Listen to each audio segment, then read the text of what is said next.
And I have co-authored a book with the same title as my talk. I will present the background to the book, an outline of the contents, and the book example. John Nelder introduced generalized linear models in the early 1970s. Suddenly, there was a common fitting algorithm for a number of different likelihood-based methods. The algorithm is fast, but the great breakthrough was that model checking plots previously developed for linear regression could be used. In 1996, Lee and Nelder showed that one could iterate between GLMs to fit mixed models. So we can use model checking plots developed for GLMs also for these models. Our book is out now, and we go through a number of practical data examples using mixed models, with a strong focus on model checking plots, like the one on the front page, showing some residual deviance plots from a book example. Hierarchical generalized linear models is a broad class of mixed models where also the dispersion parameter can be fitted using a linear predictor. So for instance, in a linear mixed model, you can have a covariate explaining differences in the residual variance. And this makes this approach a little bit different from other software available in R. But furthermore, since 1996, a number of extensions to HGLMs have been developed, and these are also included in a book. In double HGLMs, which we find at the bottom of this slide, you can include random effects in the linear predictor for the dispersion parameter. So previously we could have fixed effects in the dispersion parameter, but now can have both fixed effects and random effects.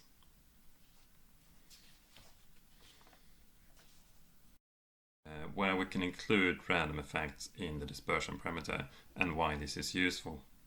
So here we have the classical crack growth data from Hierarchical et al. 1978. We have 21 metal specimens with repeated measurements on growth in crack length. There is a covariate for the mean part of the model and a covariate for the dispersion.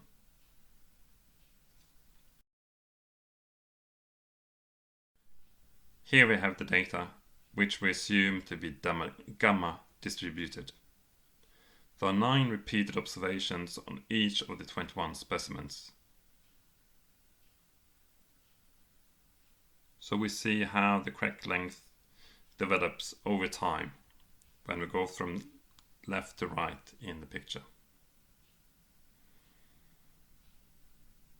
Now we'll show the R code for 3 models to fit these data, and then I will show the model checking plots.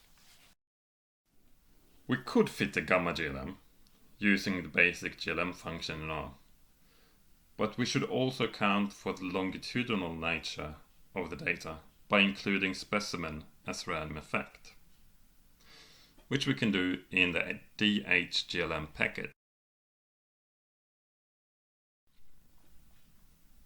Here model mu specifies the mean model and model phi the dispersion part. We have added specimen as a random effect, which is shown in red, and we can also see that the dispersion is modeled as constant in the model phi.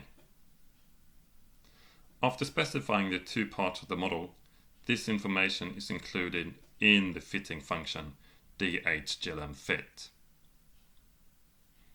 So we just combine the 2 pieces of information from model mu and model phi, combine that in DHGLMFit, and that's where the fitting algorithm is made. That we fit, we include cycle as covariate in the dispersion part of the model. And actually for a gamma GLM, or for gamma model, the dispersion is the coefficient of variation. So what we're doing here is that the effective cycle explains changes in the coefficient of variation for crack length over time as the cycles increase.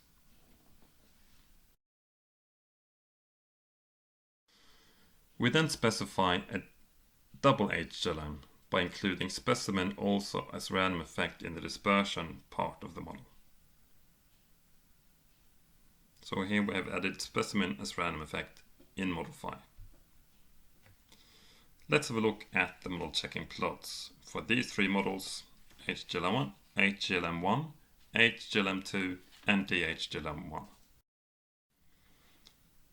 I'll focus on the probability plots, and we see that the model specification is far from perfect for the first HGLM, and is only slightly improved by adding cycle as covariate for dispersion in the second HGLM.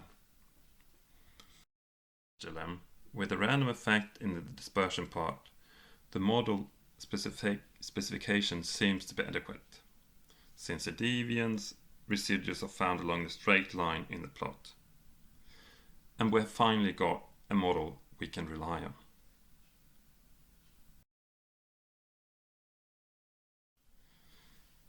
So I hope I've been able to give a flavor of what the book is about, and if you have any comments or questions, just send me an email. Thank you.